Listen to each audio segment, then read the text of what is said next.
There's nothing quite like finding some old radios.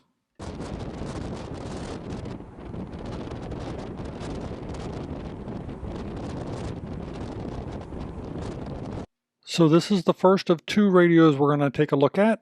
This is a GE Mobile CB transceiver, model 3-5809D. You can see the bottom panel here. The date code on these things is almost indecipherable, but I'm thinking this one is from roughly 1984, since the second digit in that code is a 4. You can see here that it comes with the original microphone, and everything seems to be in fairly decent shape. I'll go ahead and get this cleaned up, and we'll take a closer look at it. You can see here we have a 5-pin microphone cable, kind of unusual design, but nice and clean. Looks like it's going to work. Let's get it hooked up, see what we can hear.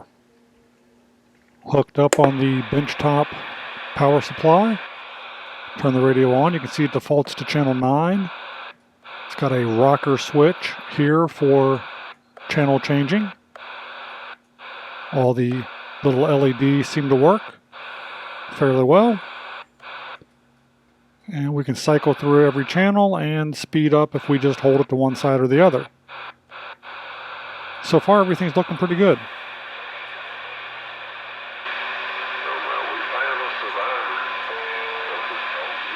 Now we've got it out of the Jeep. Let's check it out. Brake channel for a radio check. Brake channel for a radio check. So I'm getting nothing on transmit on this. We're going to set it to receive and see what happens. Let's go ahead and turn the volume up here a little bit.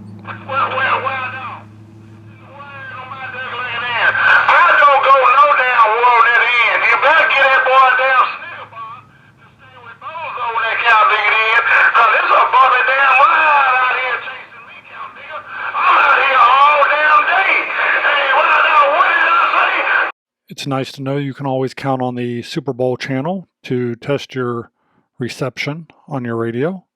So that's always nice.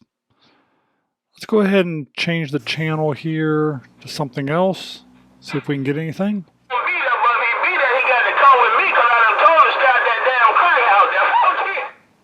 So that's about enough of that before that character gets me flagged for something that he says. So anyhow, let's try another local channel. Try transmit again.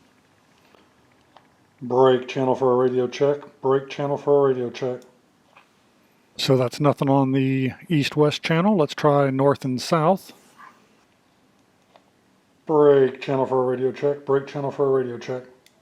So I'm still getting nothing on transmit on this. Keep in mind it is not hooked up to my 102 whip. It's hooked up to that cheap little mag mount antenna you see there in the background. I'm just getting nothing, so let's go back inside. How about a unit 24? How about that unit 24? You copy 778. Now I found this very interesting on the 102-inch center-fed dipole that's running in my attic. I am picking up skip on channel 19 for this radio. So that tells me that this radio, something internally is going on here. It has got to be wildly off frequency if I'm picking up skip transmissions on channel 19 when I'm not that terribly far away from the highway. Usually I can hit the highway from where I'm at. So this is kind of unusual.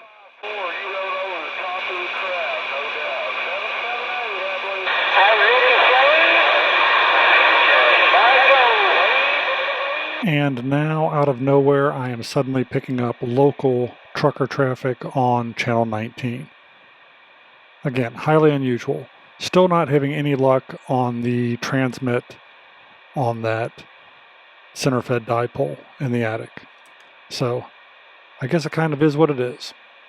Well, if anybody out there has any ideas of what else I can do with this radio to possibly get it tuned up, hey, hit me in the comments below. I'd really appreciate it. It's a nice vintage conversation piece, if nothing else. Maybe this video helped you out, and if it did, well, you know I'd appreciate that thumbs up, like, feel free to subscribe, and maybe, just maybe, I'll see you on the next video. If you enjoy videos about the randomness of our amazing world, consider clicking on the globe to subscribe, or maybe checking out one of the other videos right here.